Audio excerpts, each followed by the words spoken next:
right. All throughout the world, many struggle with addiction. There's so many forms of addiction. You have drug addiction, alcohol addiction, sex addiction, porno addiction, Come on, bro. social media addiction, electronics. Preach it. According to the Addiction Center, almost 20 million Americans have at least one addiction. I like to broaden that. That's low. There's billions of Americans, right? Yeah.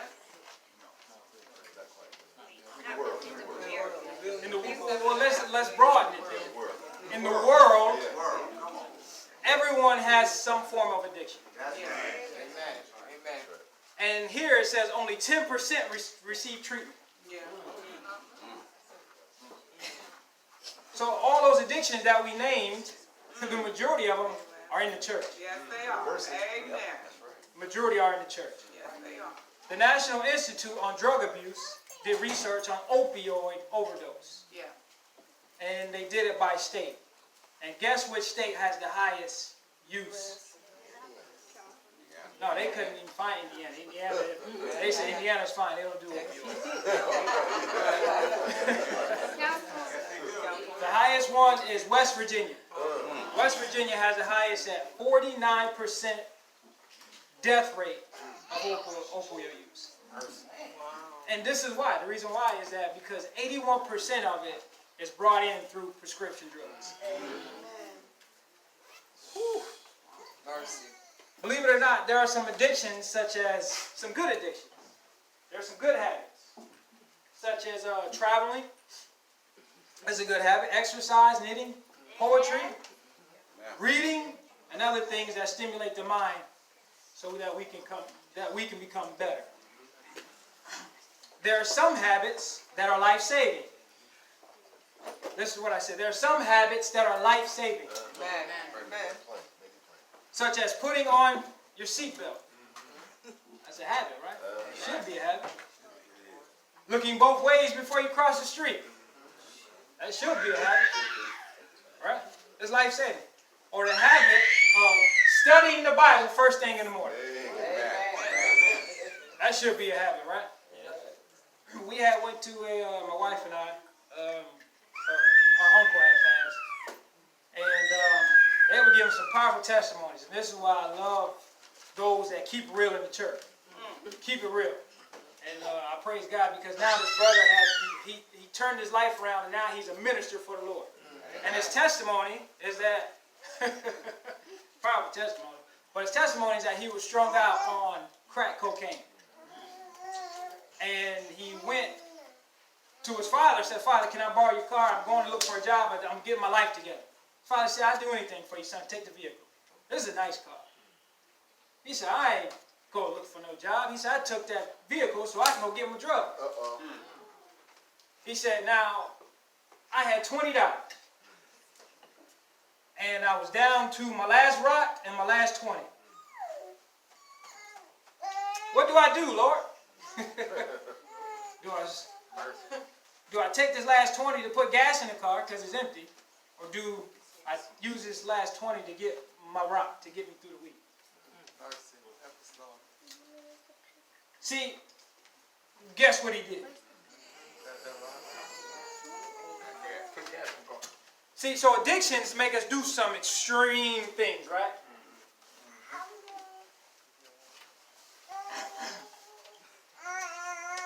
Now, I didn't want to bring up a bunch of addictions, but I'll pose this question. Is it possible, church, that we can become addicted to God? Yes. Is it possible that we can become addicted to God? Hebrews 11:1. Now faith is the substance of things hoped for, the evidence of things not seen. Now you might look up that definition in Webster's or wherever you might find it, but I found it in the Greek. And it means that which has a foundation, which is firm, that which has actual existence, a real being. I want you to let this, a real substance is a real being. Listen to what it's saying. Faith is describing something here. Faith is the real being. The actual existence of something hoped for. The evidence of things not seen. We all know that there is a God. Amen. Amen. But the Bible says no man has seen him at any time, except for the Son. It requires faith to believe that God exists. Amen. Right? Let's go a little bit deeper. Evidence. Watch this. A proof. That by which a thing is proved, right? How about this? Or is tested or convicted. So God has to convince us that He exists. He has to convince us that He exists. So how does He do that? How does He do that? Abuse. Now, abuse can mean this terrible thing. I used to abuse alcohol. If you use the word abuse in a sentence, it's never positive. But making something excessive or habitual use. So the title of this message is called Substance Abuse. Preach. Are we taking advantage? Are we abusing our faith in God? For an example, Moses used God so much in Egypt, he took advantage. When he had to go and bring out the children of Israel, he had to prove to Pharaoh that God existed. Pharaoh said, I know not the Lord Jehovah. I don't know your God. Who is he that I might let Israel go? Moses says, you know what, Lord? He said, who are you? I heard him. What do you think? Take that rod and throw it on the ground. They're like, oh, okay, we've seen this before. You know, this is nothing new. Egyptians, astrologers, magicians, everybody do the same thing that Moses just did. God said, okay, I got to up the ante to show that I am God. Let's smite the waters. Turn it into blood. He did another trick. Send the frogs. Let's get Moses so God can get these frogs out of here. Right?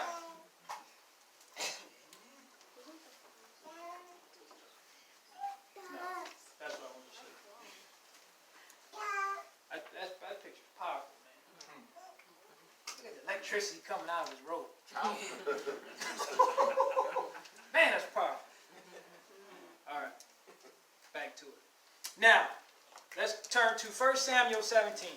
We're going to look at someone who used God consistently. I believe this person was so addicted to God, he wanted to be just like him. 1 Samuel 17. Someone read verses 32 through 37.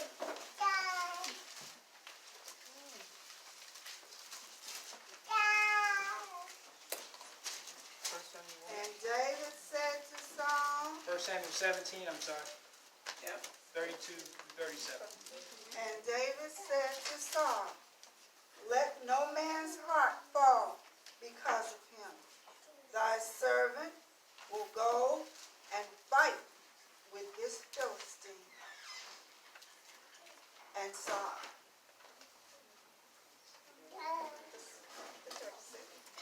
And Saul said to David, thou art not able to go against this Philistine to fight with him, for thou art but a youth, and he a man of war from his youth. And David said unto Saul, thy servant kept his father's sheep, and there came a lion and a bear, and took a lamb out of the flock,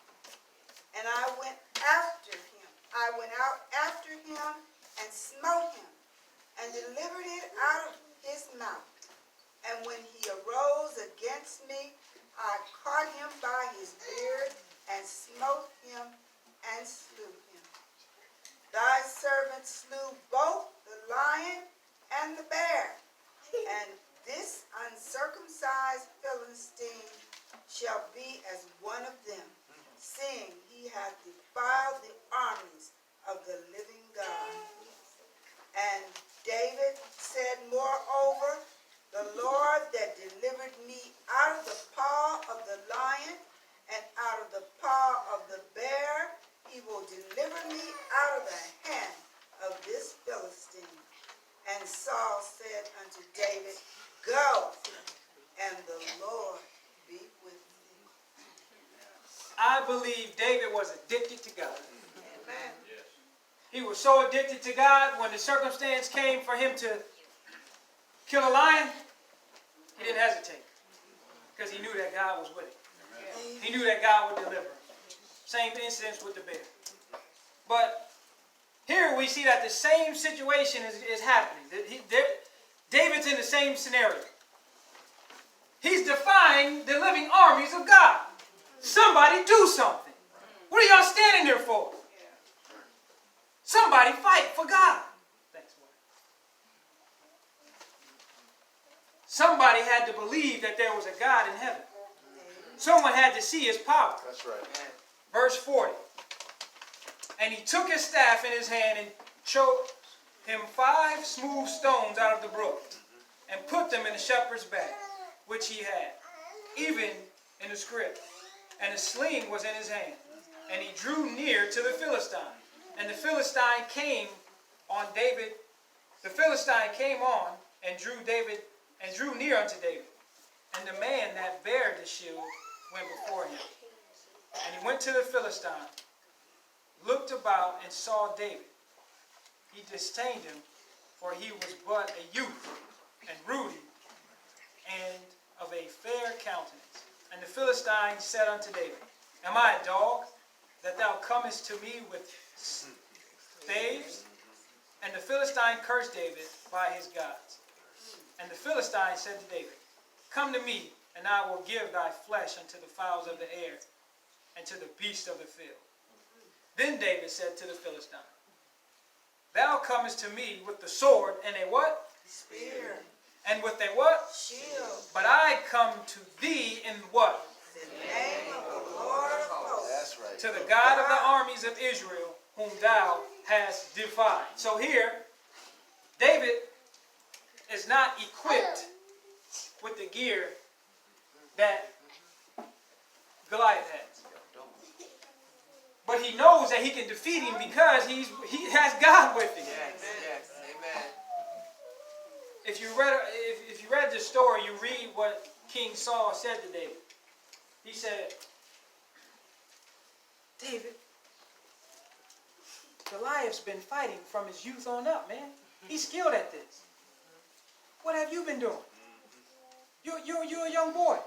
You're a youth yourself. Listen to what Saul said. If Goliath's been fighting from his youth up, then why can't David?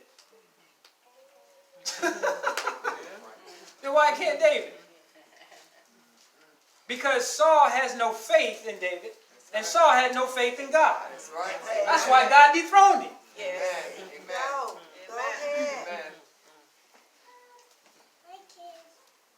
So we see that David has slew the giant with the sling. Moving on. Psalms 18:2.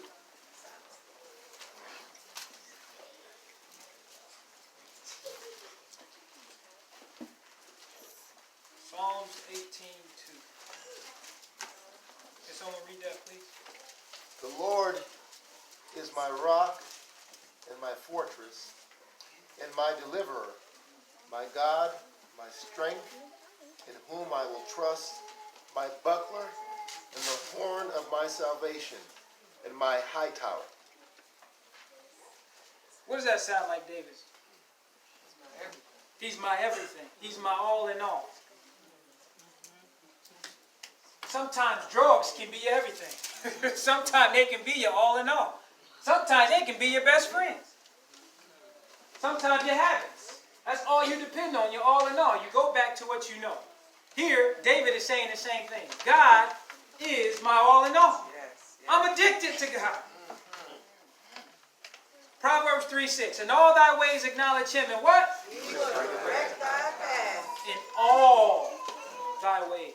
Amen. As soon as you wake up in the morning and say, Lord, what do you need me to do? I'm addicted to you. That's what the addict does. As soon as he wakes up, he has to get his fix. Amen. Come on now. Come on now. Amen. In all thy ways acknowledge crack cocaine. And what? It will direct your path. Well, no, don't give me, listen, please. Sometimes I misunderstood. You misunderstand. I'm not saying it's okay to do drugs. I'm not saying all that. What I'm saying is that the world has it backwards. They do this for a corruptible crown. Yeah, that's right. We do it for an incorruptible crown. But however, we ain't doing it. That's right. Come on Come on now. now. Come on now. Make it plain. Preach it. But we're not doing it. So therefore, when it comes to God, do we put him first? Do we make him our all in all? And after David slew Goliath, what happened? What did the Philistines do? They ran. They said, oh, there is a God in heaven. The evidence of things, that's right, not seen. Proof that God existed. Amen. Daniel 3, 16 to 28.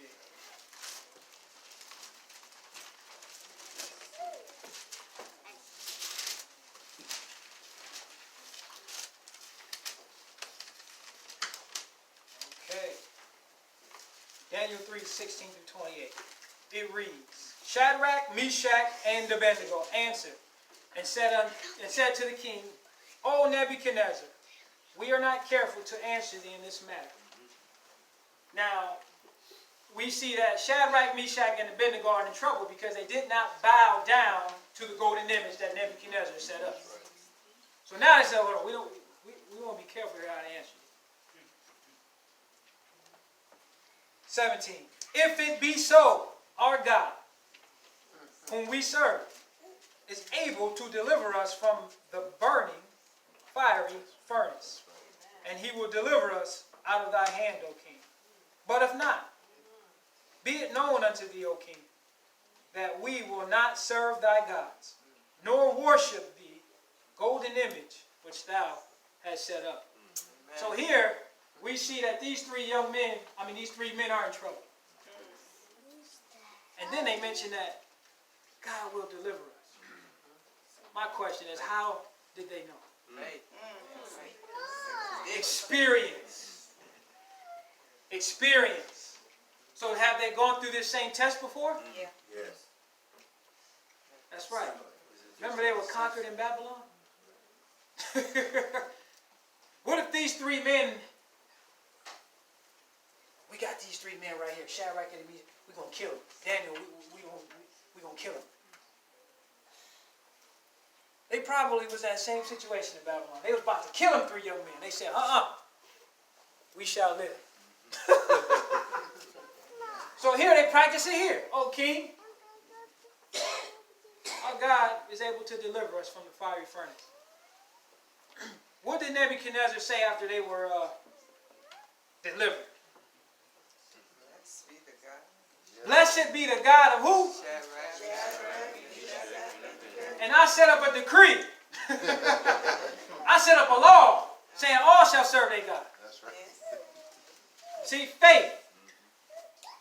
When we exercise faith, people will begin to believe that there is a God in heaven. Amen. When you begin to exercise your faith, it's not about you. Oh God, this is what I'm going through. I'm about to get thrown in the furnace. It's not about you. Amen. God is using you so they can acknowledge him. Amen. Amen. That's right. That's what it's all about. Have God used you? Have God used you in a way that people acknowledge that there's a God in heaven?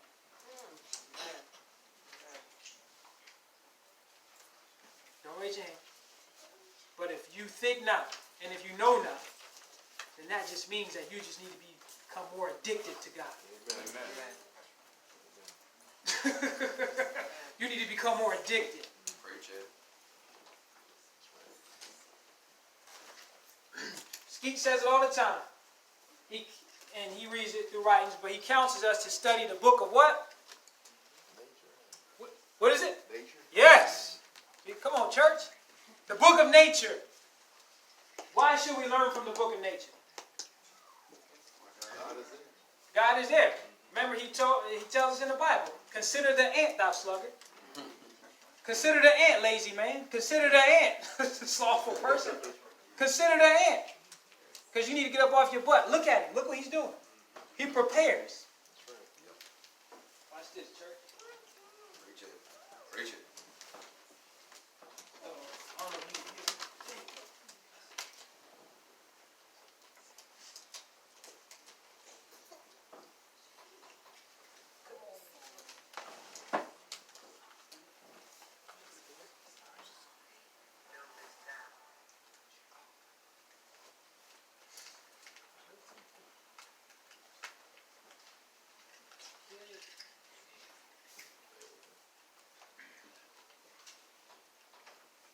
Try to fix that right there.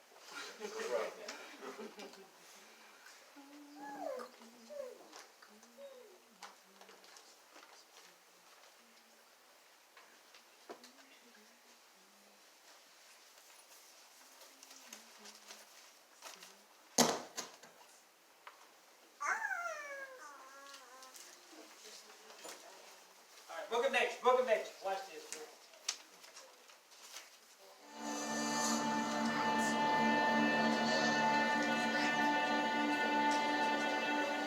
The rock that was used to build this dam contains essential minerals that have been dissolved in water. Minerals rich in the calcium that these animals need to stay strong.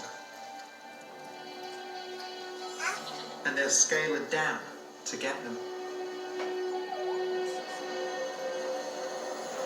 In una situazione estrema, diciamo così, di rapidità, la possibilità di recare del sale è una tentazione fortissima.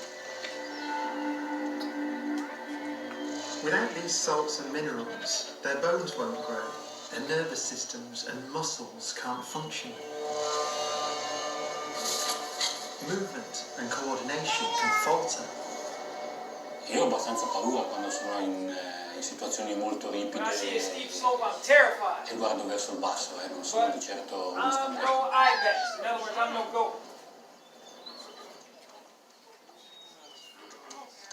There's a strong bond between mother and kid, and the kid will follow her wherever she goes.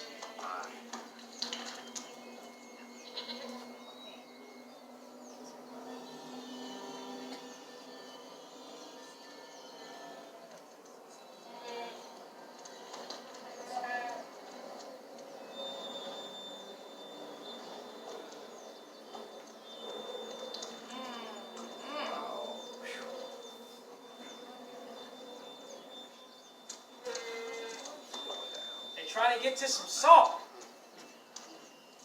Ooh, this is deep.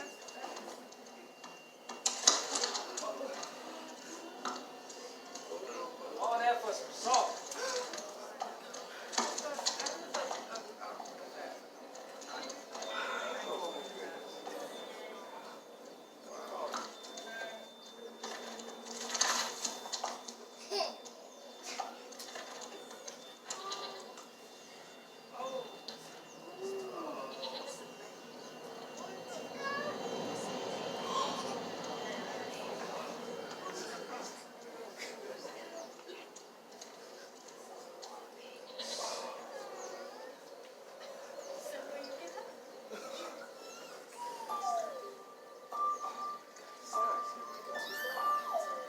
The ibex eventually make it to the prize.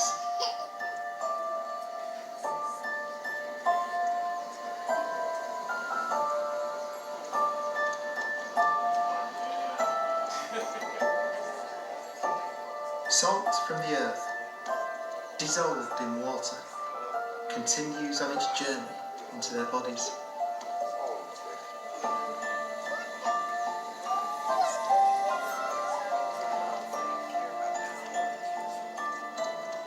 Where it's used in the nerves and muscles that control dexterous pincer-like hooves.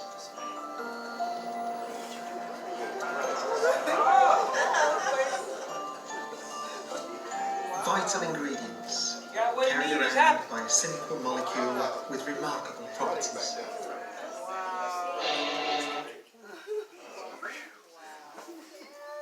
Who is our rock, church? Jesus. Bible says that rock, spiritual rock, is who? Then the Bible also says, ye are what? The salt of the earth. Woo! We about to go deep, church. The salt is supposed to come out of the rock, right? Preach it. The salt is supposed to come out of the rock. Preach it. Because the world is craving salt right now. Oh, yes. And right now they're climbing steep hills. They're dying to get this salt. But it's only a little. Because those in Christ aren't exercising faith. Come on, man. They don't see that the salt is there. Come on, church. And they're addicted to this salt. It says the ibex, if they don't get this salt, their body will shut down. This is why they climb the heights that they get. Church, if the world doesn't get Christ, it's over. Preach it, man. They're lost. So we have to exercise that faith in God. We have to become addicted to God so they can get the salt. Is this making sense? Yeah. Made it plain. Made it plain.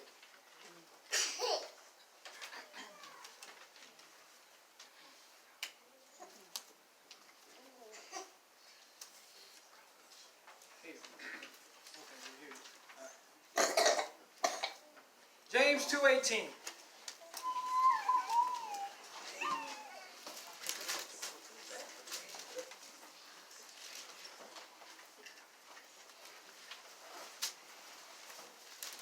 Somebody got it? Yep. Go ahead. Yea, a man may say, thou hast faith, and I have works. Show me thy faith without thy works, and I will show thee my faith by my works. So in other words, many say they believe in God, but show no works. They don't show that they believe in God. They aren't doing anything. Remember, consider the ant, thou sluggard. You got to work. Because the ant knows that winter's coming. How? How do they know? Well, the ground's getting cold. It's evident the ground is getting cold. But what about us? How do we know? We know Christ is coming, right? So we ought to prepare for his coming. Yes. But if we're not preparing for his coming, then we don't have faith. Because I just sit back because I'm not preparing for his coming. Because you don't believe he's coming no way. That's true. So if we believe in God, then the things of God, we must show action. We know that he's coming, so we're taking forth action. And this gospel of the kingdom shall be preached into all the world. Then shall the end come. Are we preaching that gospel? Are we living that gospel? If we're not, then we don't have faith. Noah. Hebrews 11:7. Noah not only built the ark, but he preached a message that had no evidence. He preached a message that had no evidence. The flood is coming, Noah. Tell him. Preach it. The flood is coming. Get on the ark.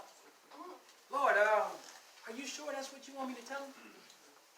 Because you and I know that it never rained. I mean, what do you mean? A flood? Are you sure, Lord? I'm sure, Lord. Noah preached it with confidence. Amen. Did he see it? Did he have a vision? Did he have a dream? Because he was addicted to God. He was willing to carry out anything that God ordered him to do, even though he made him look nuts. Hello. Even it made him look nuts. See, we worry about what we look like sometimes. We are. Lord, are you sure you want me to say that right now? Yes, because they need salt. Preach it.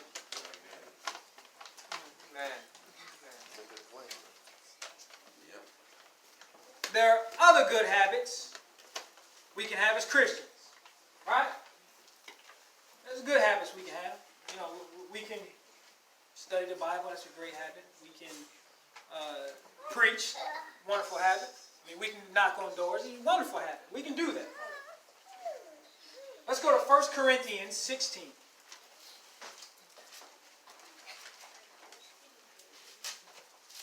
Figure out what other good habit we can have. 1 Corinthians 16.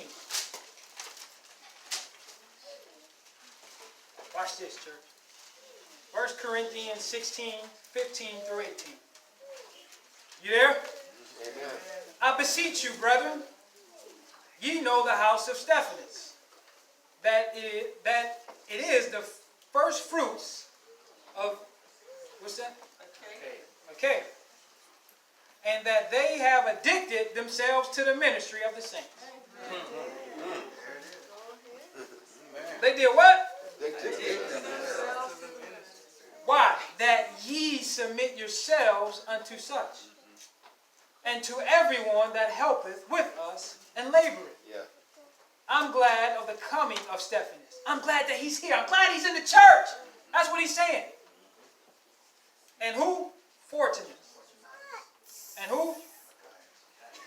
For that which was lacking on your part, they have supplied. That's right. Because they addicted themselves to the ministry of the saints. I'm not saying the ministry of the world. It's talking in house. Amen. I'm glad that he came inside this church on your behalf. What if we addicted ourselves to the ministry? That's right. Have we addicted ourselves to Westside? Or we just half-stepping? Have we addicted ourselves to the ministry of your home? Or we just half-stepping?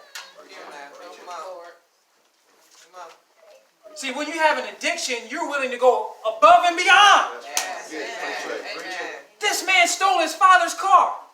And I didn't mention that he had it for weeks. His dad could have called the police. My son stole my car. Lock him up. See, when we're addicted to something, we go above and beyond. So what have we done in the church? Have we went above and beyond? Come on now. Come on now. Or are we just half-stepping? Yes, we're half-stepping. That's true.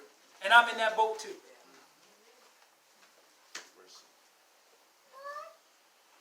Even Jesus left an example. 1 Peter chapter 2.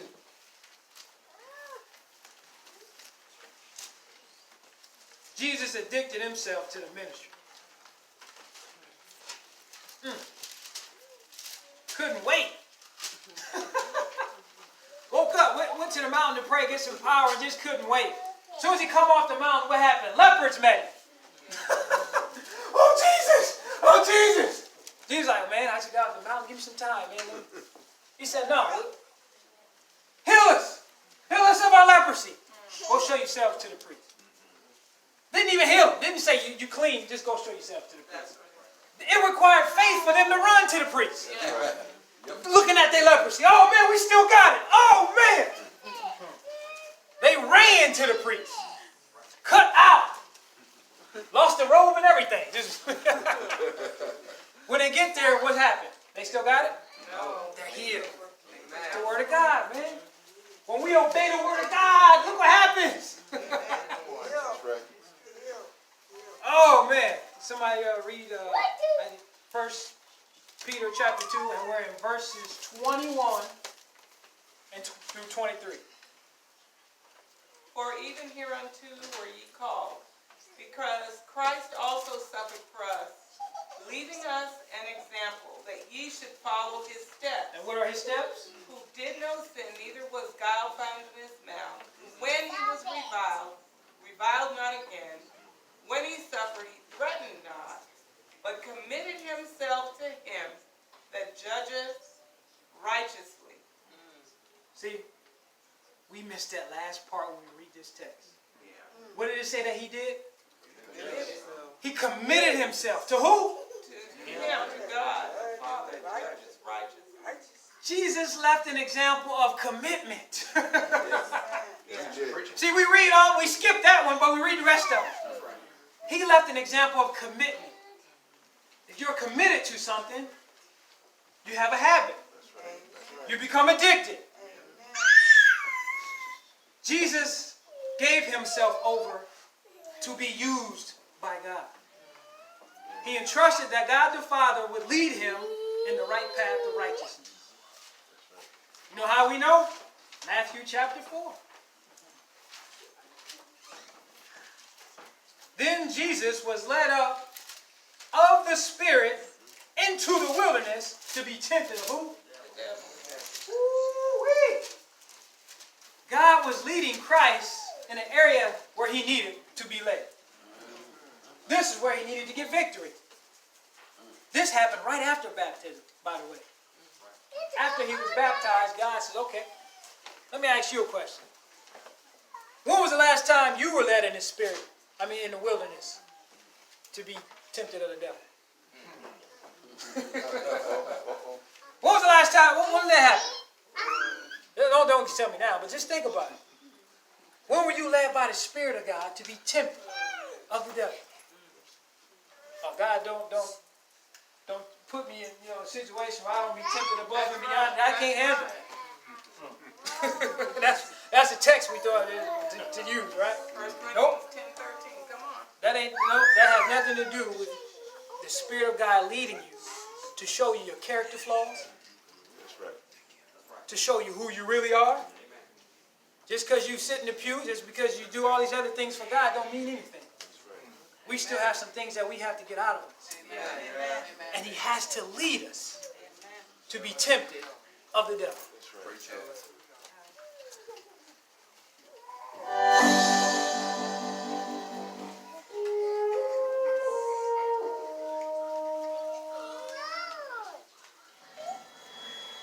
For many young animals, a wise mother is the difference between life and death. There are some environments where this is particularly true. This inhospitable land in Israel is not an easy place to live.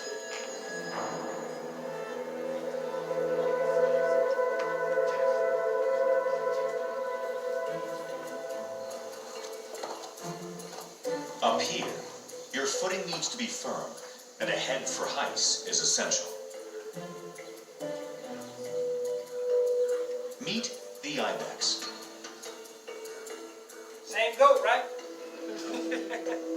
Let's learn, church. They've made these precarious cliffs their own.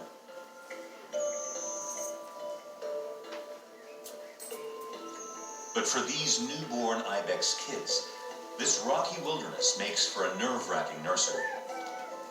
They spend the first few days of their life at the very top of the cliffs, relatively safe from predators who can't scale these summits.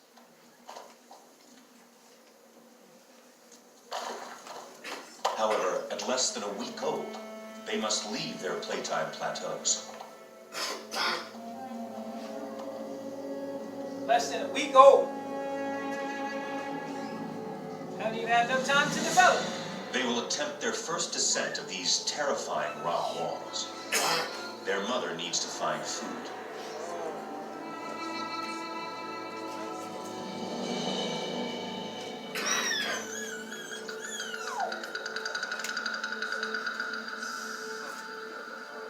Now, the steep terrain that has kept them safe can turn treacherous.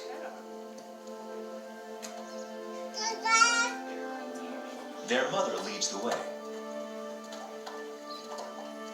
The kids are understandably tentative, but ibex are born with remarkable feet made for just this purpose.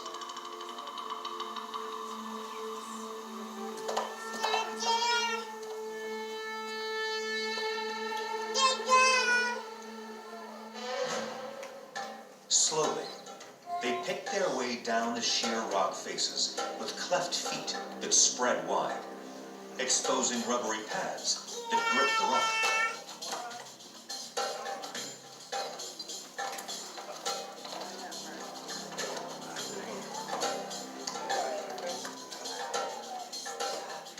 A week old. Their mother shows them the best room. She's done it hundreds of times before.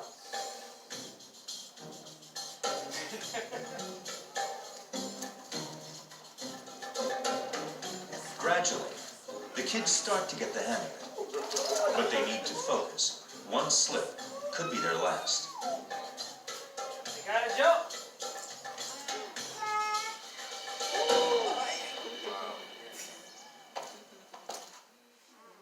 Roll call first.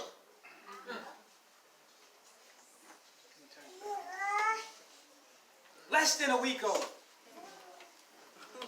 They're led by their mother to get off of the mountain. if when you become a sitting duck, remember that word? A sitting duck, right? When you become a sitting duck, you're an easy target. You're easy prey. So they're on top of this mountain becoming easy duck for eagles that come down and swoop them. So now they have to go down and hide in the crevice of the rocks in order, and also to find food. After baptism, church, God is no different with the animals. He's no different with Christ. After baptism, try and think. Think, when was the last time you were tempted of the devil? Led by the Spirit of God. If it doesn't happen, pray that it happens. I'm telling you, after I got baptized, brother wanted to fight me. That's my greatest test. Everybody want to try to fight Terrance. I'm not this big, tough, bad guy. I ain't even big. I'm little. I always want to pick on the little guys, right? Little guys. Dude wanted to fight me. Guy wanted to fight me. So, I didn't get the victory over that. I didn't get the victory over that. Tell the truth, shame the devil, right? I didn't get the victory over that. But probably like, I think it was, a month ago, Barnett, I was like, man, Barnett, I haven't been tempted, man. Nobody came to fight me in a while. He said, brother, you got the victory. Right after that, I was in Walmart. And I brought my children with me. And we were in a line, pushing the cart. I said, wait a minute. There's another self-checkout down there, and everyone's crowded here, so let's go down here, kids. Went down here to the self-checkout. We was probably like third person in line. And there were some shoes right there. I said, well, I know the boys need shoes. And I thought about it. I said, man, I ain't getting a knucklehead no shoes. And just as Kylie came with the cart, the guy behind me hurried up. And I was like, oh, Kylie. I said, I'm sorry, we was lying. He says, well, you shouldn't have moved. Being tempted of the devil, right? I haven't been, nobody want to fight me in a while. I lost it. I didn't get the victory. This is why it's important, like the ibex, to be led by your father in difficult circumstances so you can find out who you really are. You can find out who you really are. So next time I'm in Walmart and that happens, guess what? Brother, go right ahead. I pray so. Pray for me, church. But I thought I got the victory. Because it didn't happen in a while. But here it is. As soon as I tell Barnett, boom, a week later it happened. Spirit said, nah, Terrance, you ain't got the victory. See, some of us in this room think we got the victory. You think it's over. You think the temptation's not there. Go ahead. Ask the Lord, and it shall be given. Seek, and you shall find. Knock, and it shall be opened. The Lord's going to show you who you really are. So we can have His character, so that we can be the salt of the earth. How devoted are we to God? How devoted are we to God? Last few texts, I'm going to let you out here early, church. 2 Samuel 23. How devoted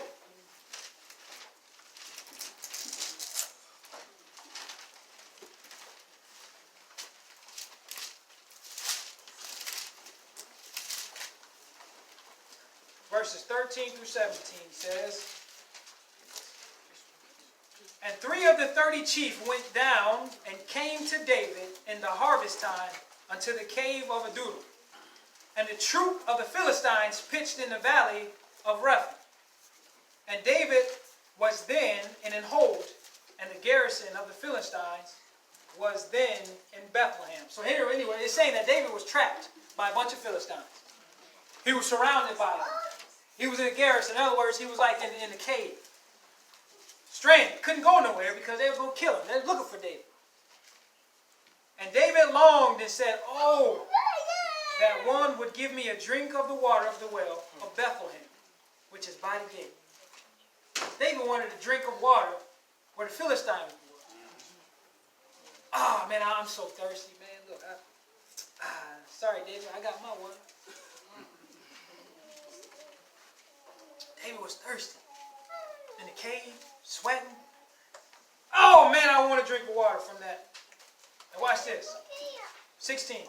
"And the 3 mighty men break through the host of the Philistines and drew water out of the well of Bethlehem that was by the gate, and took it and brought it to David." Stop right there. Woo. They broke through and said, "Man, David's thirsty. Let's go get it. You want to get some water for David? You want to get some? Yeah, let's go get it. Okay, you want to get some water for David?" They didn't say, "Nah, man, you tripping. I don't want to get no water for David. I'm scared." No, they said, "Let's go. He's thirsty." They risked their lives to get this water. Read what it say? Read the rest of it. "Nevertheless, he would not drink thereof, but poured it out unto the Lord. And he said, Be it far from me, O Lord, that I should do this. Is not this the blood of the men that went in jeopardy of their lives? Therefore he would not drink it. The things that these 3 mighty men." David humbled himself and said, "I can't drink this because I'm not worthy." It says he didn't pour it on the ground. He says he poured out unto the Lord. That's right. "This is for you, Lord, because I'm unworthy. These men aren't devoted to me. They're devoted unto you." How devoted are we unto God? Are we willing to risk our lives right now for God? We say that we are. We think that we are. But until you get tried and tempted by faith, you know you're not ready.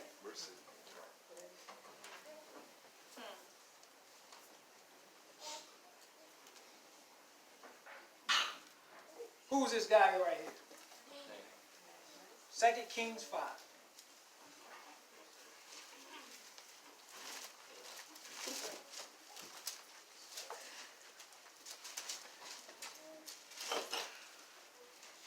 Leave you with this story here.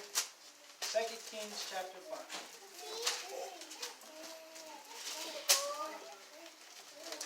We're going to start in verse 1 through 15. And it says, oh, that's not it. No, I'm in 1 Kings.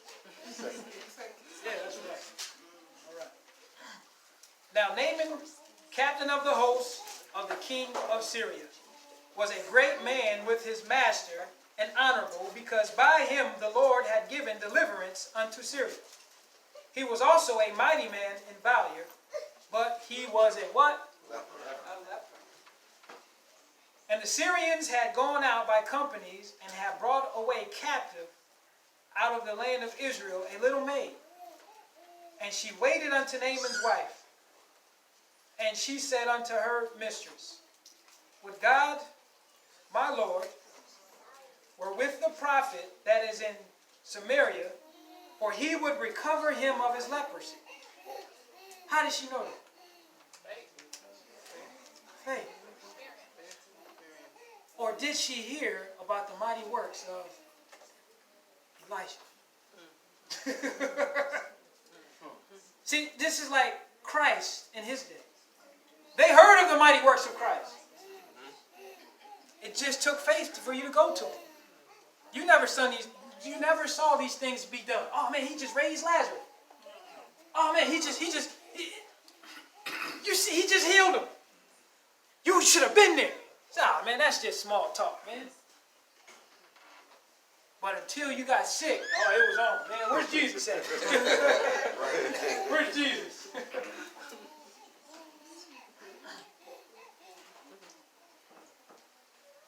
And one went in, verse 4, and told his Lord, saying, Thus and thus said the maid that is of the land of Israel. And the king of Syria said, Go, and I will send a letter unto the king of Israel. And he departed, and took with him 10 talents of silver, 6,000 pieces of gold, and 10 changes of raiment. And he brought the letter to the king of Israel, saying, Now when this letter is come unto thee, behold, I have therewith sent Naaman my servant to thee, that thou mayest recover him of his leprosy. And it came to pass, when the king of Israel had read the letter, that he rent his clothes and said, Am I God to kill and to make alive, that this man doth send unto me to recover a man of leprosy? Wherefore consider, I pray you, and see how he seeketh a quarrel against me. This king was hot. It should have been like, oh man, let's make sure that we take care of this. He was mad for no reason. Am I God? Watch this. And it was so, when Elijah, the man of God, had heard that the king of Israel had rent his clothes, that he sent to the king, saying, Wherefore hast thou rent thy clothes? Let him come now to me, and he shall know that there is a prophet in Israel. This is the type of Christ here. So Naaman came to his horses, and whipped his chariot, and stood at the door of the house of Elijah. And Elijah sent a messenger unto him, saying, Go and wash in the Jordan 7 times, thy flesh shall come again to thee, and thou shalt be what? Clean. But Naaman was what? And what happened? And said, Behold, I thought, what? I thought, he will surely come out to me and stand and call on the name of the Lord his God and strike his hand over the place and recover the leper. He wanted to have his way. I thought he was going to come out and do it like this.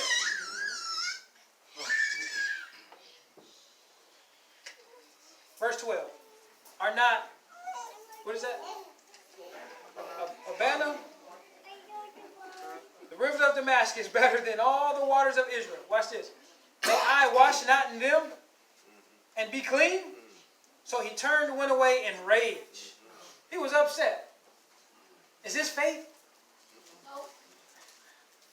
He wanted it done his way. This is not faith. Elijah said that he will be cured of his leprosy. Why? Because they may know that there is a what? Prophet. This is the evidence.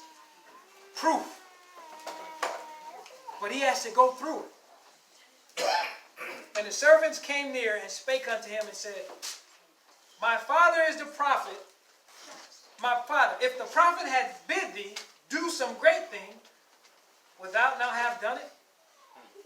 How much rather then, when he saith to thee, Wash and be clean?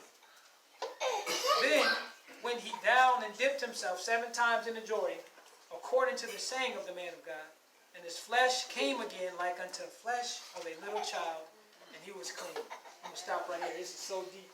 It just went over your head. I know you got the baby crying.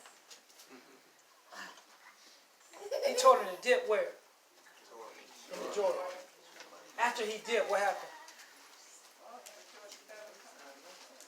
What happened to his flesh?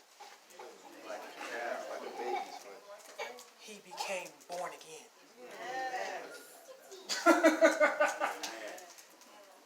He became born again. You see, leprosy was incurable. This was the first time that we read of someone being cured of leprosy in the Bible. It never had been done. The prophet said that they may know that there's a prophet in Israel. You see, there's a reason why we have to follow the baptism. That they may know that there's a God in heaven. And our become like a little child. We become born again. Yeah, that's right. Amen.